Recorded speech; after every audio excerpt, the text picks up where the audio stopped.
So we heard that companies like Coca-Cola and Budweiser, Planters Peanuts were not doing Super Bowl ads this year. And we're like, okay, great, whatever. And they're like, no, we're going to give it away to places. And we're like, yeah, okay, sure you are. New year, new me.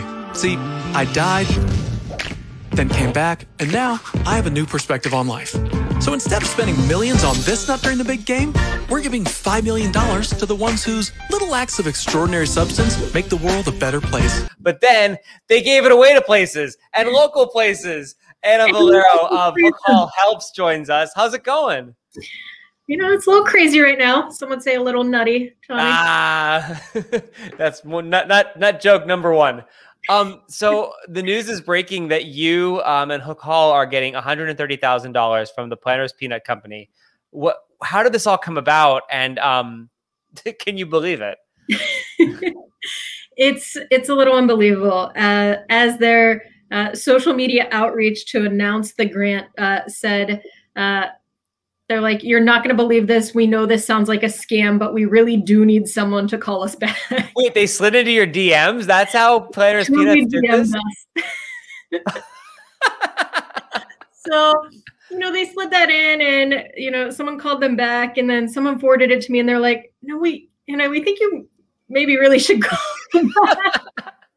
Like, don't let this get lost in your inbox because they put a 70, like, must respond in a certain amount of hours. So clearly, you know, someone was being captured in another country and needed our money, but it was them reaching out to us. And so they said that they found us when they were doing searches for organizations that were helping in the hospitality industry. And somehow in the world of Google, Hook Hall Helps popped up.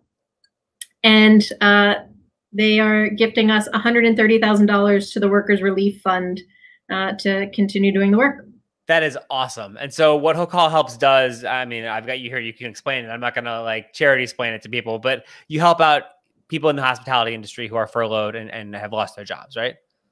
Yeah. So we really focus our efforts around, first and foremost, how can we help meet a food insecurity need for people? And so how do we use the funds raised in order to pay restaurants in the DMV to provide meals for folks who are out of work. So we do distribution twice a week. We do it on Monday at Hook Hall, 3400 Georgia Avenue up in the Parkview neighborhood of DC.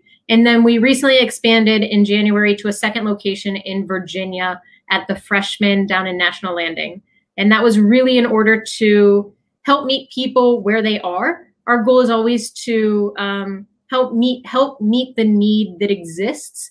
And with limited public transit and with, you know, the questionable weather some days, getting closer to where people are was important.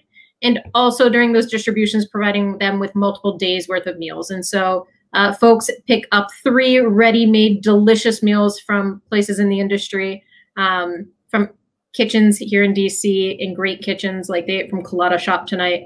Nice. And then they pick up a supply kit, and the supply kit has all of the unsexy things that no one wants to talk about, like toilet paper and feminine hygiene products, but also, you know, cookies and canned goods and granola bars. And I'm a big fan of throwing in some Frosted Flakes.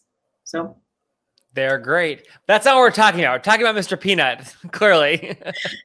So Mr. Peanut has like a soft spot in my heart. So I'm from Wilkes-Barre, Scranton area where Planters Peanuts is from. And so I have like, this is like actually like a antique Mr. Peanut situation bank going on here that like sits in my kitchen all the time. And so when I have even more love for this, when he died last year, I raised hell about it. I was so angry that they killed him off and then he regrew. And I was like, that was stupid. But now they gave you money. So I'm back and I'm like, way to go, Planters Peanuts. So I actually I have a good friend of mine who is very pop culture savvy. And if anyone knows me, they know I'm not. I'm like, literally people name artists to me and I'll be like, I have no clue if this is a new product or if this is a hit single somewhere. And I was watching, there was all of this rage coming out on the Twitter feed with the announcement from Mr. Peanut today. And I'm reading through the comments, which no one should ever do. Bad idea. Bad idea. But I was reading because I was kind of infatuated. I was like, why are people so angry at Mr. Peanut?